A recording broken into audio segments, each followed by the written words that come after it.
Hello and welcome to the Selfish Podcast. In today we have Anita Logan, and I'm excited to hear her life, her journey, and her story. So, welcome, Anita. Can you just share with me where in the world are you and what time of day is it for you? Right now, I am in Georgia, Atlanta, Georgia, and it is 1 o'clock. Oh, nice. It's always amazing that we can connect in an instant around the world these days. So, I really love to hear where my audience are as well as where the guests are from. Yes. So, thank you so much for tuning in. And it's late in the evening. I'm in the south, well, north of Spain right now. I was in the south, I'm in the north. So I'm over in Europe. What I like to do with my guests is to know them more personally. I like to hear about the start of their life. Can you paint me a picture of what life was like for you, say pre 10 years old, what your parents did, what school life was like? Just paint me a picture of life. Sure. Well, a lot of the information that I can share, I learned later on in life. But little Antoinette was given to a family at either 2 days old or 2 weeks old. And they raised me until I was about 5 or 6 years old, taught me how to read and write. And I went to preschool while living with them. And it was a nice part of my life. Got my first bike from my godfather. And I was taken from them, I guess, around 6 or 7. And I don't remember much of that, but I was told I was with my dad at that time. And after that, I guess I went back to my mom's house somewhere around that time frame, 7 or 8, until moving forward, in teenage years and things like that. But prior to 10, I had already experienced quite a bit of trauma Mm. and things that shaped who I am today, actually. They were the stepping stones to the strength that I have that pushes me to move forward and do everything that my spirit says I should do or that I can do. Oh, beautiful. It's very similar to mine in terms of I had very early childhood traumas that continued for some time, but I see the trauma as drama, and what good story doesn't have some drama, you know? It's where you get your Yeah, strength from. So, yeah. what was school life like for you back then? Um, I don't even remember actually. I don't know. School isn't a big part of my life at all, actually. Yeah, oh, nice. Well, each to their own, and like for me, school was always felt sort of discomfort. You know, I didn't feel like I needed to be there for. Didn't feel like I think when you got a lot of trauma going on, it heightens your awareness at a young age, and you're a bit more sensitive to the school life, and it feels like just another layer of control and discomfort. Mm-hmm. And yeah, I can agree with that. And I'm one that I don't believe in anything. I either know or I don't. But I'm not one that is forceful upon traditional education. I'm an alternative education person. I feel that you don't need anything. You don't need a mama, a daddy, a sister, a brother, or nothing to be who you're meant to be.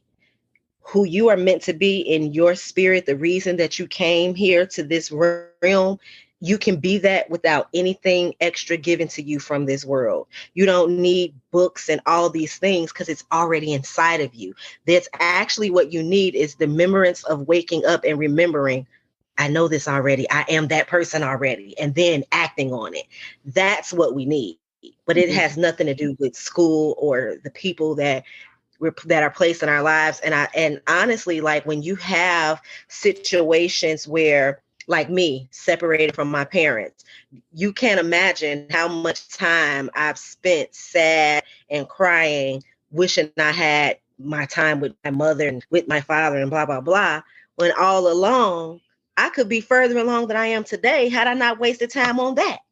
Had I known I could be great without having parents. I could be great without going to the traditional school. I could be great without a PhD. I could be great without all these things. The time we spend focusing on what people tell us we need to have and should be, if we just focus on what's inside of us, we get it way faster. Yeah, definitely. And a big part for me was realizing or coming to the realization of how beautiful and amazing the body is. You know, like you can put food in it and it becomes cells, it can work out waste, it can do complex procedures that no scientist or person alive can perform. Yet you're doing it daily with ease. daily. So that power within is incredible. And like, I think a lot of people, like, they have their smartphone, and it makes them feel not so smart. So it's like all these things, like, so the education, different things can make you really feel like you're not sort of good enough.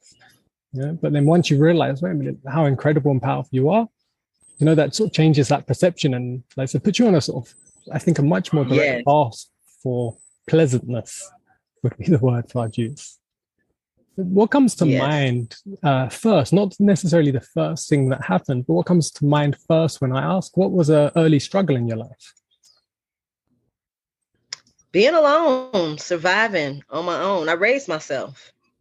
And what did you find in that early time kept you some balance during the hardest times, if you found something? Knowing that there wasn't anyone coming to save me. Knowing that I was the only thing that was going to keep me moving, that was going to make sure I was good. There wasn't no superhero showing up. Santa Claus wasn't coming. And I'll leave it at that. It was focused. It was me knowing I had to do whatever it took to make sure I was okay, because I did not have a savior. Nice. And I said, I think that's gave you this, I can tell you've got a lot of courage and a lot of strength. So I think that's what, like you said, you found that within, the savior was within the whole time. Well, do you remember the earliest thing you wanted to sort of do, be, or become when you was a child, like your first dream? I wanted to be a doctor or a nurse or something in the medical field. Yeah. And is that something? And I love doing hair too. Is that something that sort of manifested later in your life, or a totally different path? Totally different. The hair side, yes. Well, let me not say totally different, because I am a doctor. I am a nurse. I am a healer. I'm healing people every day. I do surgery on people every day. When I restructure their mindset, when I restructure how they perceive the things that are happening around them, the things that are happening to people they love and care about, and how they interpret those things and how they use those experiences to become better. So yeah, I am I'm still doing it today. Oh, nice. I had another guest that had something similar. They wanted to be a surgeon, and they were really specific in how they work with people now. And I said to them, it's like you're still dissecting people in a precise way, but to get into their mindset, into their life, to fix them in some way, to make them sort of rebuild themselves, or to cut out a trauma. And they didn't realize. They're like, no, that's exactly what I'm doing now. And it sounds like it's the same for you. So what is it that you do now? Well, it depends on which aspect you're asking. If we're talking about the business side, I have several different businesses. One is the A.I.M agency. We're a creative agency that focuses on brand development and lead generation strategies. We take our clients from idea to brand, brand to business, business to elevation and profits, meeting them where they are to help them achieve their next level business goals. And that too, it's the same thing. It's rebranding ourselves. I've had to rebrand my personal self so many times in life, because I started off as this victimized child that is nervous and scared around certain things and trying to figure out life. And then I had to rebrand and be like, oh no, we're not going to be a victim. We're going to be strong, and we're going to have some strength, and we're not going to just let people just do us any type of way. And then I had to rebrand myself from that. Like, okay, girl, pipe down. You ain't got to be so angry. You ain't got to have to be ready to fight everybody. Everybody ain't mad. Everybody ain't out against you. So I had to constantly rebrand myself through these different phases, and it just transformed into becoming a business, because I also did different things over time with branding, with corporate companies and stuff like that. I'm a life coach. I still write and sing when I feel like it. I'm not a person you could put in a box. When people say, what do? I do what I want to do when I feel like it, whatever that is in the moment. That's what I do. Because I'm not a person that does the same thing every day. I'm not a person that does what other people want me to do. I'm doing what I want to do. What my spirit say do in that moment, that's what I'm going to do. I might wake up tomorrow and be like, you know what? I'm finna be the president. And then I got to go and do whatever my spirit tell me to do to become that. I don't have a roadmap. I don't know what I need. I don't know the steps to take, but I'm sure if that's what I'm supposed to do, my spirit gonna guide me there. Yeah, and it sounds like like you said, a big part of that is to aid others in their journey and in independence, especially because, like I say, trying to help them cater their brand is about building themselves better wealth independence. And Yeah, no, it's really interesting. And I like that you don't want to be put in a box, because I don't like to be caged up or boxed in any way or attached to any labels at all. And I think, again, Yep. it's just that freedom. And I think when you go through a Yeah. certain journey in life, especially getting out of childhood trauma, you realize how much that was actually was not just self-inflicted, but like what happened is causing it to be self-inflicted later in life. And it's like you need to break out. You've put yourself in a box after time and time and time again, but you can open it, you can get out of it. So no, it's beautiful you're doing that for other people, and you did it for yourself.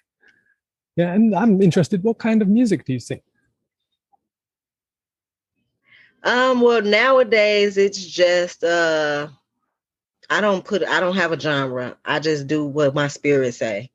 I I don't know. I don't know what to call it. I do what my spirit say do in that moment. It's not a one word thing for nothing that I do. It's just not. Is it something that you share with others, or something you keep to yourself, like to sing? Oh yeah, I share it. It's online. Not It's funny that your podcast is called Selfish, because people like to call people selfish that are fully focused on themselves. And that's not selfish. The first law in life is you, to make sure that you are good. So the things that I do when they're talking about music and all this, I don't care if the world don't know. I'm doing it for me anyway. Now, if I share it on Facebook or a platform and a bunch of people hear it and it helps them, that's great. But before I focus on other people, everything I do has a benefit for me first. Everything. Those words that I put in that song, I needed to hear it. I needed to hear. I didn't have nobody telling me, you can change everything happening around you. So nobody right there to tell me. I wrote it in the song, press. Yeah, and I think there's a huge power in just vocalizing your own self-encouragement, your own self, like they say, being that voice for yourself that's actually empowering. What I called it for myself is I had an inner dictator for most of my life, and it would whip me to do things. I was highly ambitious. I come from a what I call it, like I said, traumatic background with a lot of pressure, and I wanted to break out. And I used anger, I used the sort of forcefulness of myself to try and motivate myself. And it took a long time, because that became my condition. Like, that's what's got you where you are now. And if you wasn't that way, you wouldn't be anywhere.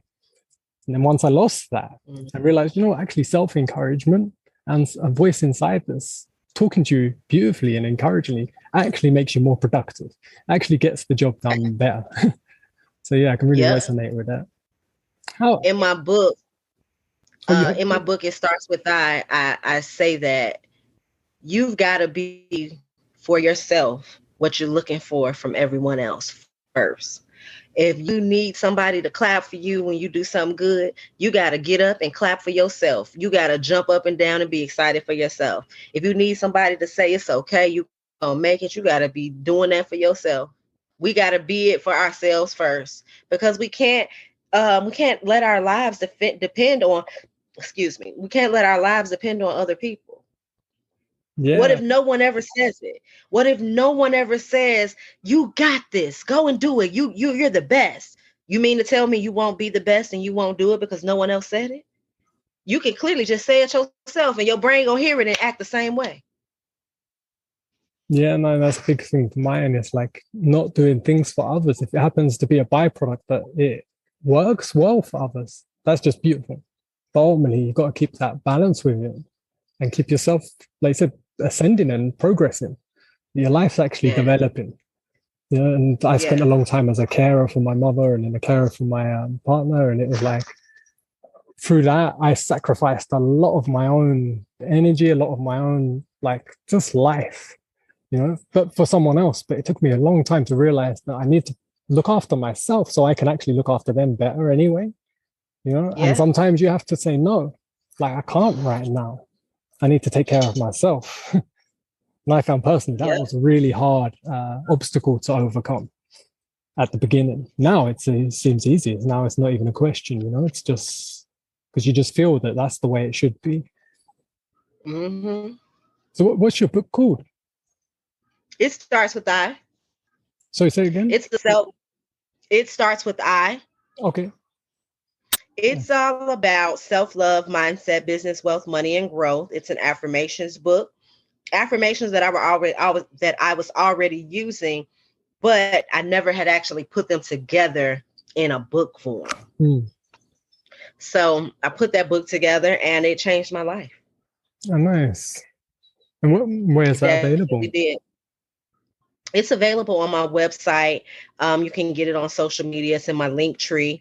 I actually went on tour for this book and I stayed on the road for 2 years. I met some amazing people, stories, just so many things, and didn't realize, how much those people that were looking to me to impact their lives, I didn't know how much they would impact mine along the journey. But I'm forever changed by that tour. For real. Nice. I was going to ask as well, like how the last 2 years has been for you. It's impacted everyone in some sort of way. Was it during that? It's been amazing. It's been great. Is that when you launched your book and went on tour? Is during that time or before or recent? Yep, during that time. I did that tour right in the middle of the pandemic. Didn't catch COVID. Met great people. Had an amazing time. Went places I'd never been before. Did things that I've only dreamed of doing. Nice. How did you amazing? Like, did you self-publish and sort your own tour out, or was that through a publisher? I am the publisher. Nice. That's what I was assuming. Look, and I said that because we say, did you self-publish or go through a publisher? Why are we saying that like it's a difference? What makes us different than any other publisher? Yeah, for me, it was just a publisher's a publisher. Yeah, for me, it was just wondering whether like I've had another guest who had a publishing deal and they set up all the stuff for them to go for a tour and to do all the stuff. And that's, I was just wondering whether you had to organize that yourself and set that up and put it in motion. I organized it all myself. It wasn't, how can I put it? It was one of those types of, it was like a pop-up tour. So I went to these different places and I already knew where the people that needed my book were at. They were going to be in the hood, in the ghetto, at the liquor store, at the gas station. They weren't driving the hottest car. Well, some could. I will say that some could. But it wasn't all about like that high place luxury lifestyle. It was more about places I actually had been in my life. When I needed those words, I know where I was at. Even in the moment that I wrote this book, I wrote that book because I had caught my significant other with another woman and I was upset. And that's what made me sit down and write my affirmations down in a book form because of that. So that realization for me was, girl, what's wrong with you? You need to do work on yourself, because why are you upset that he with another woman? That ain't your husband. And even if he was, we still got things we need to work on if that situation is bothering you this much that you won't do for yourself. Meaning I couldn't work, which this is my company and my money. And I'm so upset that I can't work and get my money because of what this man is doing with somebody else. That's a me problem, not a him problem. Yeah, no, I can resonate with that because for me, it's always been a chase for sort of self-control. And like my mom had severe schizophrenia from my early childhood. So we had a very, very bizarre life and single parent and a lot of poverty. And me and my brother looked after her most of my life. But it made me really determined to take care of my own mental health as well as my own physical health. And I really didn't like it if someone else could take some of that control from me. If someone else was able to make me feel a certain way, no matter what it was, whether it's something someone else would go, yeah, you should feel like that. I'd be like, no one can do that. No one's allowed to do that. That's mine. My emotions are mine. My feelings are mine. What I do is mine. And that's where now I'm in a different place with it. Now I feel like anyone can do what they want, and they're not going to take my feelings. They're not going to control my emotions. That's, if they want to get angry, they can get angry. I'm not going to get there. Why? It's not nice. I've been there. It's not good. True. Yeah. So how was, you said that like the 2 years and you've done your tour and you've done your book, and so where are you sort of now, and how is Atlanta with the sort of situation? Is it pretty much open and you can do bits, or you still got to go around? Well, right now I'm just chilling and working, doing things on the computer. I'm the chief brand officer of Black House Media TV Network. I'm the editor in chief of a magazine. I do stuff through the computer, and I'm not really like, I'm a social person where you could call me, we could do a session, but I'm not an outside person. I don't mix and mingle a lot with like doing stuff. So I guess it's open. I don't know.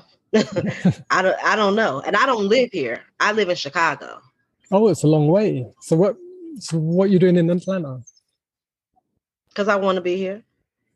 So you Simple. taking some time to stay there and possibly move there, or you go back to Chicago sometimes, or Don't have an answer for you. I'm just where I want to be when I want to be. well, that's an For answer. real though. I go and do what I want to do when I feel like doing it. That's it. It ain't Yeah, no other explanation. nice. I was going to ask with like what you do with the coaching and stuff as well. What point in your life did that develop into something you was doing? I've always been coaching people, even when I didn't know I was a coach. Because you think that you're just talking and sharing information and giving your opinion and your advice, but that's what you're doing. You're coaching them and guiding them to help navigate out of whatever situation it is you're guiding them through. So I've been doing it a long time. I've only been certified since 2017, I think. I think I can't remember what year it was. Don't make me lie to you. I don't remember the year Yeah, because I don't a few remember a years. lot of stuff in time. Yeah, and But is yeah. that a service you offer like as a digital service through like Zoom calls like we're doing now? How does your sort of service work? Well, it my service on coaching is really dependent on the client. I don't work with everybody because I'm what they call a straight shooter. I don't got time for the back and forth. I'm very direct, and I'm not always I'll say things in a way that everybody can accept it. Most A lot of people need to be handled like a baby. Hi, sweetheart, and da da da da da. I ain't that. This is what it is. This is how it go. This is what you need to do. And when I help you, I'm not the that you keep coming back to about that problem. I don't want to hear about the same problem over and over again. Once I've given you steps that you need to take to fix that, if you ain't doing the work, I'm not gonna keep having that same conversation. Because what people don't understand is what you watch on TV, what you listen to, what you allow into your spirit, into your mind, it affects you. I'm not letting nothing or nobody affect me in a negative way.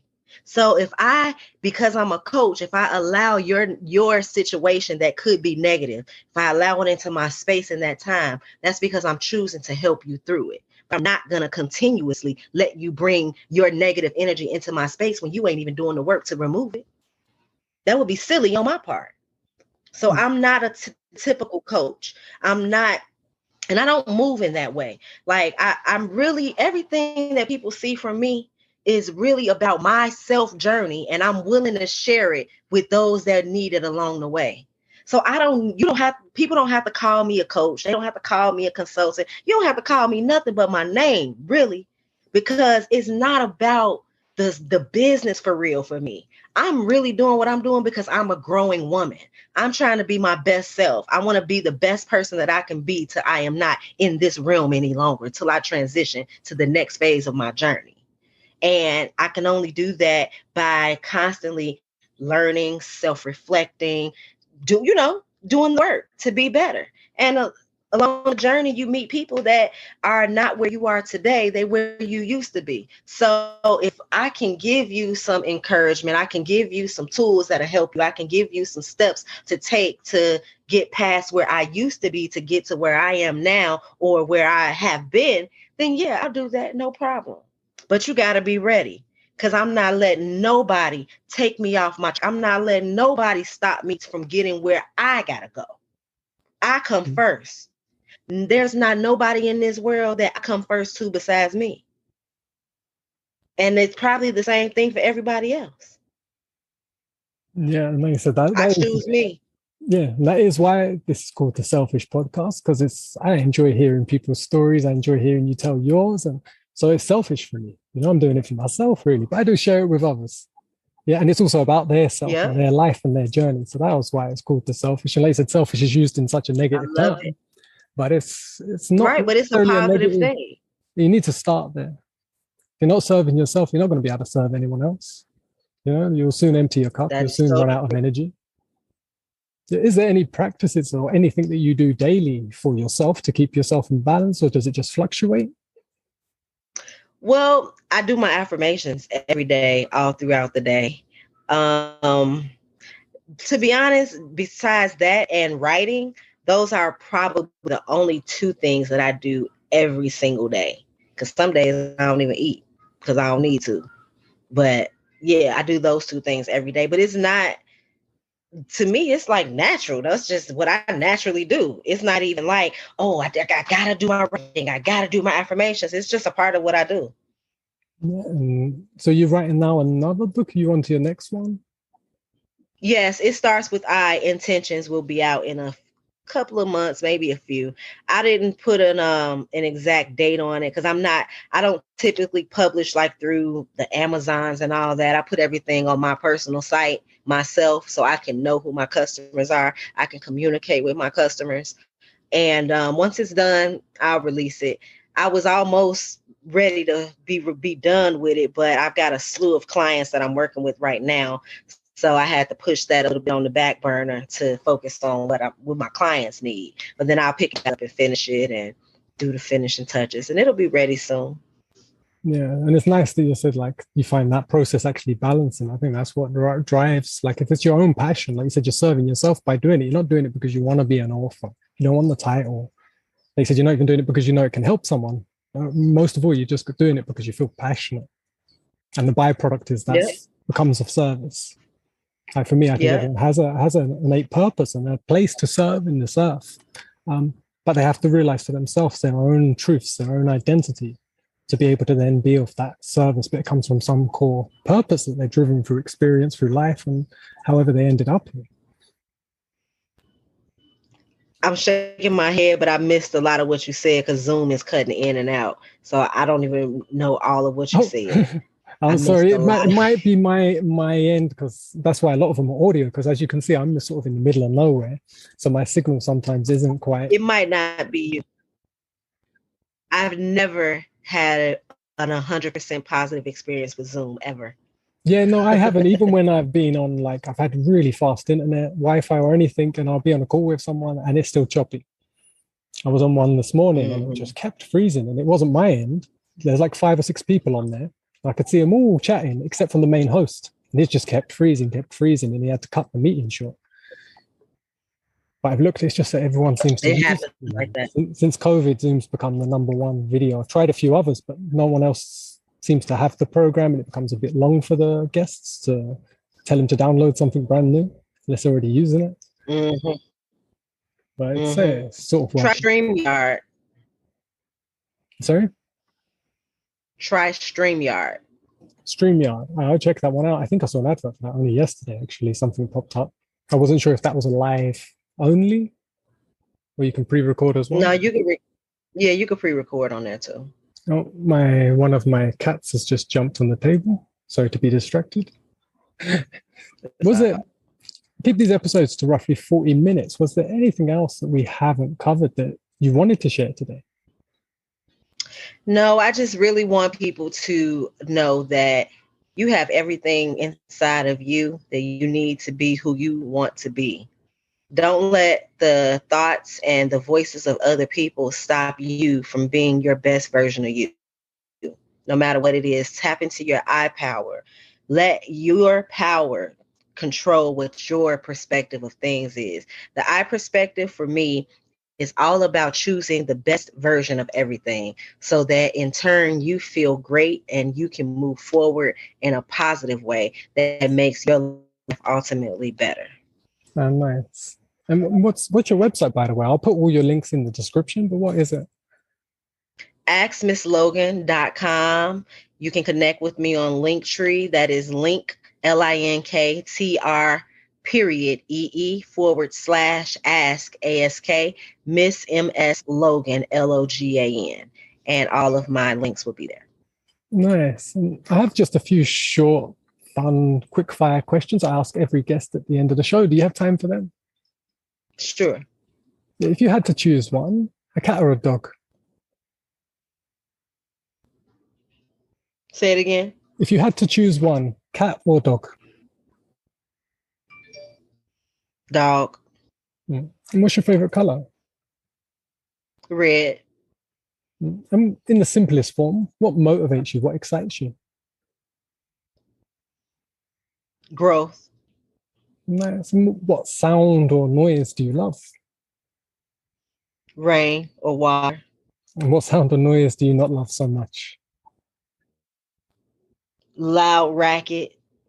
Nice. What do you love about yourself? My spirit, my mind, my view of life. Nice. And what do you love to see in other people? Positivity, ambition, will to make it happen when no way seems that there is. Nice. And last question, what do you love about animals? This can be animals in nature or pets, just...